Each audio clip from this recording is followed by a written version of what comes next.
সূরা ফাতিরের 24 নং আয়াতে ঘোষণা করেন, ইন্না আরসালনাকা বিল হাক্কি বাশীরান ওয়া নাযীরা। আল্লাহ তাআলা বলেন, এমন কোন জাতি বা গোত্র নেই যাদের নিকট সতর্ককারী হিসেবে আমি নবী প্রেরণ করিনি। এই আয়াতের ব্যাখ্যা স্পষ্ট হয়ে গেল যে আল্লাহ তাআলা প্রত্যেকটা জাতি এবং গোত্রের জন্য সতর্ককারী হিসেবে নবী প্রেরণ করেছেন।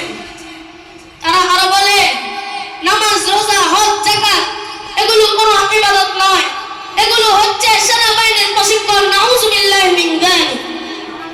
তারা আরো বলে, বাইতুল খানবন্নির আনুগত্য ছাড়া কেউ প্রকৃত মুমিন বা মুসলিম হতে পারে না। নাউযুবিল্লাহ। তারা আরো বলে, নাচ, গান, নাটক, সিনেমা শুধু বৈধ নয়, বরং এগুলো হচ্ছে অনেক বড় ইবাদত। নাউযুবিল্লাহ।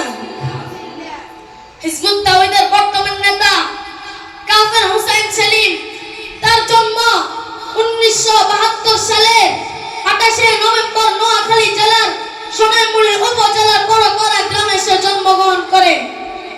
কাফের হোসেন সেলিম তার প্রথম টার্গেট হচ্ছে নোয়াখালীর মধ্যে সে তার এই ভ্রান্ত মতবাদকে বাস্তবায়ন করবে।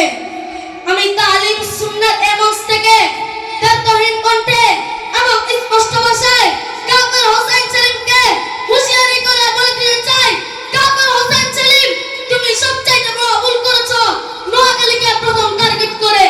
এটা সবচাইতে তোমার বড় ভুল সিদ্ধান্ত ছিল। তোমার টার্গেট করা দরকার ছিল সুন্দরবন, তোমার টার্গেট করা দরকার ছিল উত্তরবঙ্গ, তোমার টার্গেট করা দরকার ছিল আফ্রিকার জঙ্গল। এদেশের সবচাইতে বেশি ওলামায়ে কেরামের পবিত্র ভূমি নোয়াখালীর জমিন। এটা এই ইতিহাস জানে, এটা বাংলাদেশের ইতিহাস জানে। বাংলাদেশ গত 50 বছর না, 17 বছরের চাইতেও বেশি ওলামায়ে কেরামের পবিত্র ভূমি, সবচেয়ে বেশি নোয়াখালীর জমিন। আর এই নোয়াখালীর জমিনে তুমি তোমার এই ভ্রান্ত মতবাদ নিয়ে টিকে থাকবা, এটা সেলিম হবে না, হবে না, হবে না, হবে না ইনশাআল্লাহ।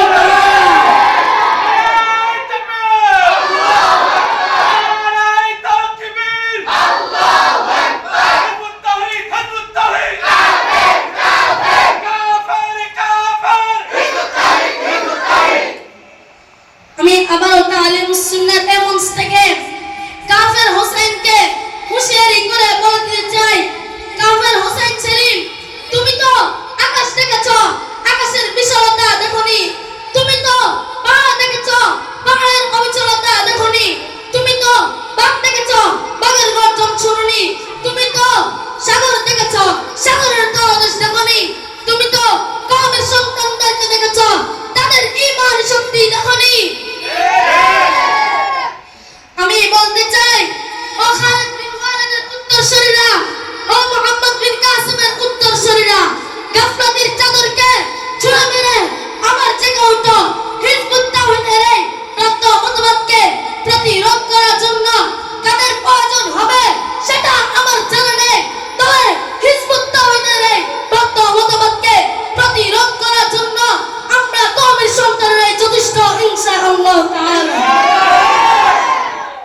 কথা হবে আজকে পরিষ্কার, কাফের বাইতুল খানবন্নি এবং তার উত্তরসূরিরা এবং কাফের হোসেন সেলিম এবং তার অনুসারীদেরকে আমি স্পষ্ট ভাষায় বলে দিচ্ছি, তোমরা যদি তোমাদের এই ভ্রান্ত মতবাদ প্রত্যাখ্যান না করো, তোমরা যদি তোমাদের এই ভ্রান্ত মতবাদ 100% আলেম ওলামায়ে কেরামের জমিনে বাস্তবায়ন করতে চাও, তোমরা যদি তোমাদের এই ভ্রান্ত মতবাদকে 90% মুসলমানের দেশে বাস্তবায়ন করতে চাও, তাহলে আমি কাফের বাইতুল খানবন্নি, কাফের হোসেন সেলিম এবং তাদের পাঁচটা চালাচা মুন্ডাদেরকে আমি স্পষ্ট ভাষায় বলে দিচ্ছি, তোমরা কান খুলে শুনে রেখো।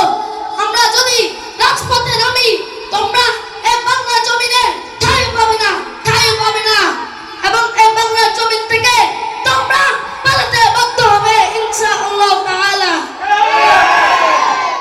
অবশেষে আমি তালিম সুন্নাত এমস থেকে বাংলাদেশের বর্তমান প্রধানমন্ত্রী তারেক রহমানের কাছে উদাত্ত আহ্বান জানাচ্ছি, তিনি যেন ক্ষমতা থাকা অবস্থায় হিজবুত তাওহীদকে নিষিদ্ধ ঘোষণা দেয়। আশাবাদী থাকবো। আর আল্লাহ তাআলা আমাদের সকলকে হিজবুত তাওহীদের ভ্রান্ত মতবাদকে প্রতিরোধ করার তৌফিক দান করুক। আমিন। ওয়া আখির নাসরুম মিনাল্লাহি ওয়া ফাতহুম করিব। আসসালামু আলাইকুম ওয়া রাহমাতুল্লাহি ওয়া বারাকাতুহু।